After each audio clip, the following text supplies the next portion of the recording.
Metalshop.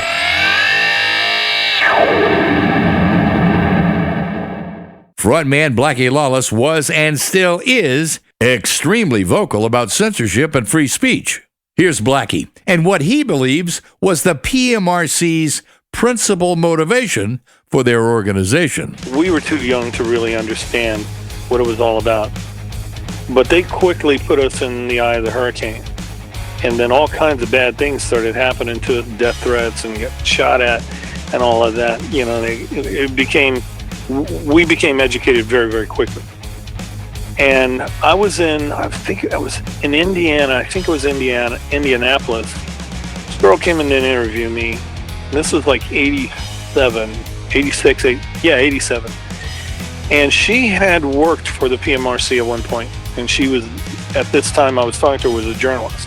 And she brought in a cassette tape. And she goes, I got something I need you to hear. And she played this cassette tape for me. And on it were Susan Baker and a few of the others talking about what their real motivation was. And their motivation was not to get stickers on records. Their motivation was to get Al Gore a platform to then run for president of the United States. So they were trying to create, a political profile for him because what better way to get attention if you're a political candidate, a Southern caricature, which is what he was. What better way to get attention than to go after an attention getter? I mean, this is McCarthyism, it's no different. Richard Nixon did it, all these witch hunts that went on in D.C. for years. But they come to a generation who's not heard it. So this thing comes around once every 15 years. Right. The generation hasn't heard it. They haven't heard the same old lies that come out of it. So it sounds pretty good to them because it sounds sincere and genuine. So let me tell you something about free speech. I'm part Jewish, I'm part Native American Indian. You can stand on a soapbox and you can talk about how wonderful Nazism is and how you'd like to kill all the Indians out there. I don't care. Well, let me rephrase that. I do care, but I don't want to limit your ability to speak. Because if I do that, then we start going down a dark road. Because you start playing umpire. And then who plays umpire tomorrow? This country was built as a republic. And a republic, contrary to what a lot of people don't understand, is not a democracy. But what you have to do to create a republic, you have to have a certain amount of faith in the people.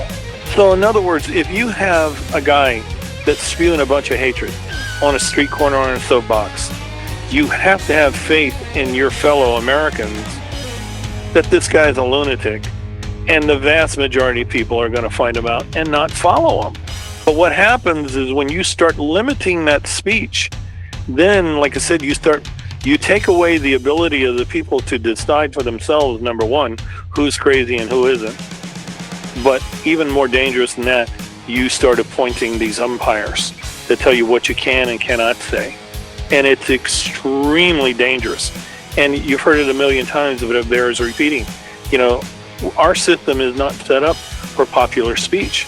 It's set up for unpopular speech. Fast forward to 2023, Blackie and W.A.S.P are still going strong, including a 2022 world tour and brand new box set, The Seven Savage, due to be released on October 27th, 2023 by Madfish Records. Here's Blackie with the details. With any band, and I don't care who it is, whether it's us or just about any band you can name, that band makes its bones the first 5 years they're together.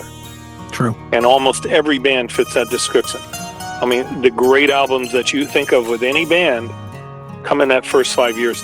That's not to say that they don't do great work later on down the line. But those first 5 years usually is what cements them in people's heads and hearts. And we're no different. We fit into that same mold with everybody else.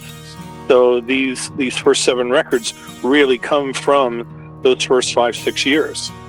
And so like I said, I worked pretty closely with the label because I wanted to make sure that it was represented correctly, because that is your legacy. And again, it's not just us, it's anybody that fit that description. When we were doing, and I've told this story a million times, but it always bears repeating. When we were doing our first album, I came in the studio one day, and the engineer who was in there, he was one of those guys, he always had some crap going on. He was really funny. It was great to be around. And I came in, it was a Sunday afternoon, and it was about 1 o'clock, and I was the first one there. Well, he was there also, but I was the first one from the band. And he was just not himself, the engineer. And after about 30 minutes, I said, "Hey, man, what gives? I said, you're not you. Was something wrong?" He says, "I got a phone call earlier this morning. Marvin Gaye was murdered last night." And I didn't know, but he had done a couple of records with Marvin Gaye. Okay. And I could tell he just needed to vent. So we sat down, we talked for over an hour.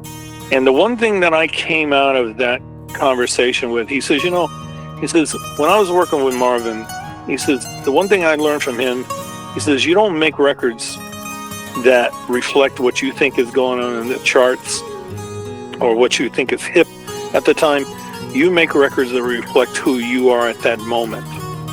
And man, it was like somebody took a branding iron and branded that into my forehead.